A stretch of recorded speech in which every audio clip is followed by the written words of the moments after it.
Picture this: a driver starts 25th on the grid, charges through the field on a 1.5-mile intermediate track, reaches as high as 7th place, holds a legitimate top 10 with laps still to run, and then the engine detonates, sprays oil across the front stretch, triggers a red flag, and sends two other competitors spinning into the wall. The official result reads 20th place. And if you stopped there, you missed almost everything that actually happened on Saturday at Kansas Speedway. This is the real story of Cleetus McFarland's run in the ARCA Menard Series tied 150, and the box score does not come close to telling it. Start with the official record, because you need the baseline to understand exactly why it is so misleading. Cleetus McFarland finished 20th in the ARCA Menard Series tied 150 at Kansas Speedway, completing 75 of 108 laps in the number 30 Bald Eagle.com Ford. Gio Ruggiero took the win, Daniel Dye finished second, and Cleetus appeared buried in the final rundown. On paper, this looks like another anonymous afternoon that raises more questions than it answers. But that reading requires you to ignore almost everything that happened between the green flag and the moment white smoke filled turn 1. This was not a ride-around result. This was not a driver collecting a finish because the field fell apart around him. He was genuinely in the race, genuinely moving forward, and for a significant stretch of laps, a top 10 finish was not a dream, it was one position away. Before a single lap was run, Kansas already had a different energy around the number 30 car. Cleetus debuted a fresh paint scheme at the track, a visual change that the Daily Downforce noted as part of his return to ARCA.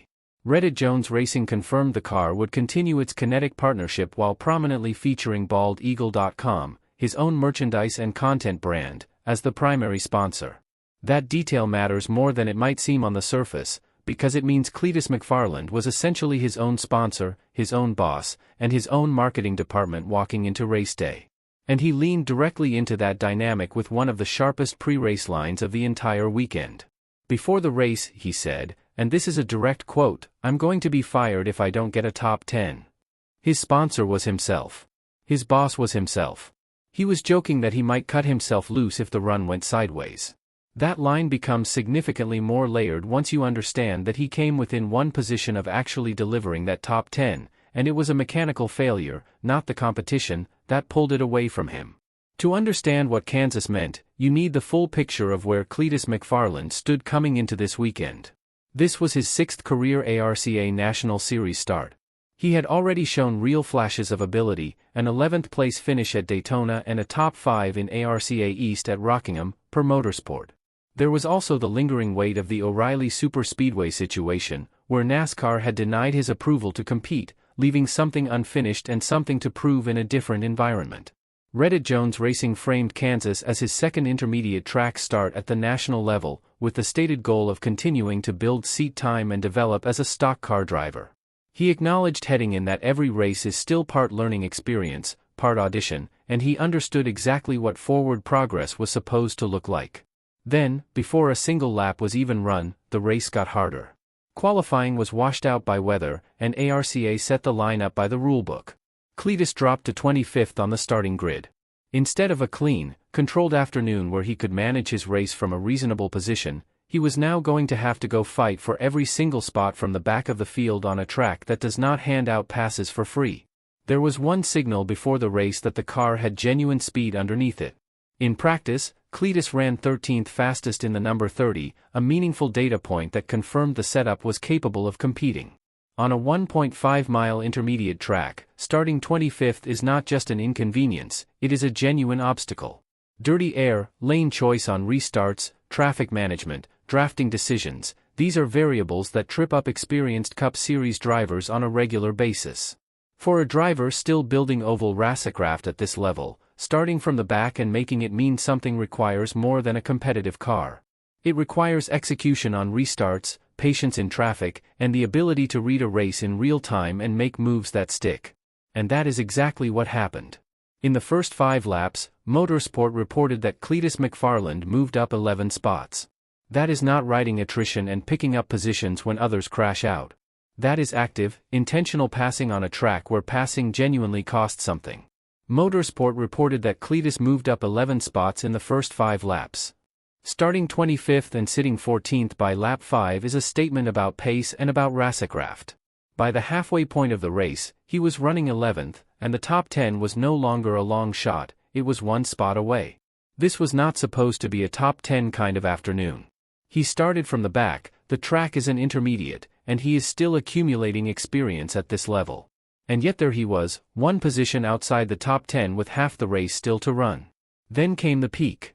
After a 3-wide move on a mid-race restart, Motorsport reported he climbed as high as 7th place. 7th. From 25th on the grid. On a 1.5-mile track. In one of his best ARCA National Series performances to date. Oval Insider confirmed he had been running 10th and had previously reached 7th before conditions began turning. That number needs to sit for a moment, because 7th from 25th on a track like Kansas is not a feel-good story with an asterisk attached. That is a real drive.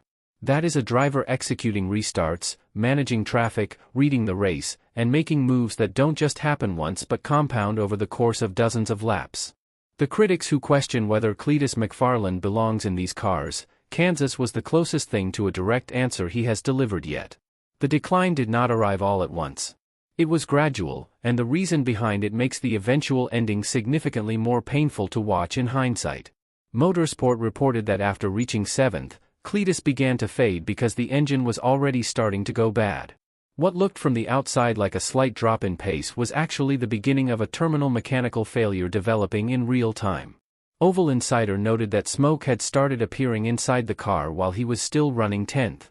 He was not falling back because the car got slow or because he was outpaced by the competition. He was falling back because the motor was quietly giving up beneath him, and there was nothing to do except keep pushing and hope it held together long enough to see the checkered flag. It didn't. With roughly 25 laps remaining, the engine finally let go completely. The number 30 erupted in a massive plume of white smoke and dumped oil directly onto the front stretch in a failure that was as dramatic as it was decisive. This was not a quiet retirement. This was not a gradual slow roll to pit road. Andy Jen Koch and Isabella Robusto, running directly behind him, both hit the oil. Both spun. Both made contact with the wall. ARCA threw the red flag to clean up the track before the race could continue. His mechanical failure did not just end his day, it altered the race for every driver still in it. That is the scale of what happened in Turn 1. But here is the detail that is not getting nearly enough attention in the immediate aftermath, and it deserves to be stated directly. Even in the middle of oil, smoke, and a car that had just blown its engine at speed, Cleetus McFarland kept the number 30 off the wall. Motorsport reported he slid sideways through turns 1 and 2 in his own oil, without making wall contact, and got the car stopped safely. Think about what that required. The engine had just detonated. There was oil underneath his own tires. The car was going sideways at speed with no grip and no power. And he managed it. No wall contact. No compounding the situation. He rode it out and brought it to a stop cleanly. That matters not just as a moment of composure under pressure, but because if the car had hit the wall, the entire narrative of the afternoon changes into something harder to defend and easier to dismiss. Post-race, Cleetus McFarland was exactly who his audience expects him to be, and that is not a small thing. On3 quoted him saying he had a blast, and that since he completed more than 75% of the race distance, he was calling it a win. Motorsport captured him wanting to talk immediately about the save, joking, "Did you see that drift through the entire turn 1 and 2, and saying he was already looking forward to the highlight reel." Oval Insider had him joking that he hoped BaldEagle.com would not drop him and that he was already looking forward to Talladega. First joke before the race, "Don't fire me if I miss the top 10. Last joke after the race, "Please don't fire me even though the motor blew." That is consistency. And it kept everything human without erasing the fact that a legitimate, competitive run had just taken place. Now place Kansas inside the bigger development context. NASCAR President Steve O'Donnell has stated publicly that progression is evaluated race by race. Run Kansas against that standard. He started 25th. He was 11th by halfway. He reached 7th. He was still inside the top 10 when the failure came. That is a progression race in every measurable sense. That is the kind of race you point to when the argument is about whether development is actually happening or whether it is just noise. It was not a trophy. It was not a top 10 on the official sheet. But if you are evaluating Cleetus McFarland honestly as a developing stock car driver, Kansas produced more concrete evidence than almost any result he has had before. Motorsport confirmed that both Cleetus and George Siciliano, also known as Squirrel McNutt, are headed to Talladega for the next ARCA race. If Kansas was about proving he can move through a field on an intermediate track, Talladega is the next question entirely. A different kind of oval. A different kind of challenge. And after what happened on Saturday, a result that is going to be significantly harder to ignore if he can put a clean run together and keep the car in one piece. Kansas was a disaster on paper. In reality, he had pace. He had movement. He had a top 10 in his hands. The engine took it away, not the competition. If this breakdown gave you a clearer picture of what actually happened at Kansas, hit the like button right now. It directly helps this channel reach more fans who follow ARCA and NASCAR development stories closely. And if you are not subscribed yet, this is the moment. Every week, this channel gets behind the results and tells the story that the box score leaves out. Subscribe and turn on notifications so you do not miss what comes next, because Talladega is right around the corner, and this story is far from finished.